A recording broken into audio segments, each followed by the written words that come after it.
Inside flowers we have few parts that are important to make the future seed, the future plant. We've got an inner part which is like a small bottle, una bottiglietta inside a flower.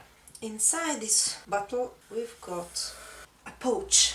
Inside the pouch we've got ovules. These are ovules. This is the female part of the flower. The female part, do you remember? The ovary. Ovary. Animals have got ovary too, in which you have ovules, ovuli that develop. But to grow a fruit, you need a male part. This is a female part and this is a male part. The male part of a flower is this one. The anther, anthera. And here on top of anthers we have got pollen. Pollen is a tiny little powder. Chi è allergico ha problemi con il pollen because when he breathes, quando respira, this pollen goes into the nose and makes you crying and you cannot breathe. Non puoi respirare. Anthers, this is the male part, la parte maschile. Of course, we have got petals all around, petals, colored petals, colorati petali, because they have to attract insects to do pollination. This is my bee. Goes in the flower. Okay, inside the carpel there is a tiny little tube that goes inside, of course, which is empty. The bee goes inside here to suck the sugar, il nettare, nectar. It is full of nectar and it's very sweet and bees and all the insects love nectar. They want to get the nectar. Vogliono prendersi il nettare.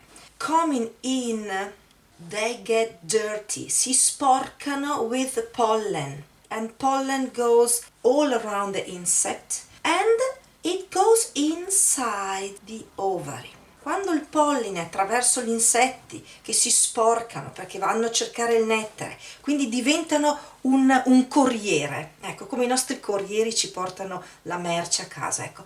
Insects, they come here, they get the nectar, mangiano il nettare, si sporcano, they get dirty with pollen that goes all around, pollen, and when pollen goes inside this tube here and reaches the ovules, it reaches the ovules, va dentro e raggiunge l'ovulo, gli ovuli, then the flower appassisce.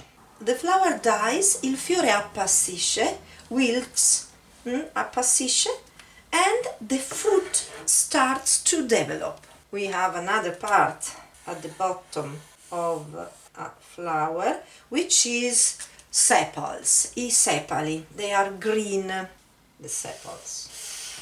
And sepals, of course, quando c'è il fiore, è la protection of a flower. Poi the sepals open and the flower blossoms. Okay. Look at these buds. You can see petals and sepals. This is what I want you to make on your exercise book. Dovrete fare il disegno del flower e del male part. Scriviamo male vuol dire maschio, parte maschile, female vuol dire femmina. E in un fiore ci sono both, entrambi le parti. Male part, anther with pollen, female part, ovary with the ovules. Of course, insects go from one flower to another, vanno da un fiore all'altro, because the best is that the pollen goes inside a carpel of another flower. Si chiama impollinazione incrociata. È meglio che il polline di un fiore vada a finire dentro nel pistillo di un altro fiore per crescere frutti un po' più sani, ecco, impollinazione incrociata, ma questo lo studierete più avanti. Intanto sapere le parti principali di un fiore. Osservateli in giardino, in cortile, osservate i vostri fiori che stanno sbocciando. They are blossoming now. Blossom vuol dire sbocciare, in primavera sbocciano, quindi osservateli. Qua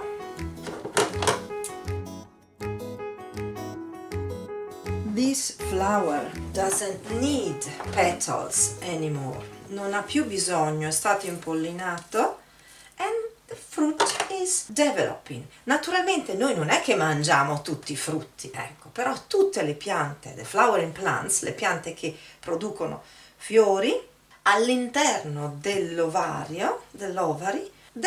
sviluppano un frutto che altro non è che the future plant. Can you see? A lot of seeds.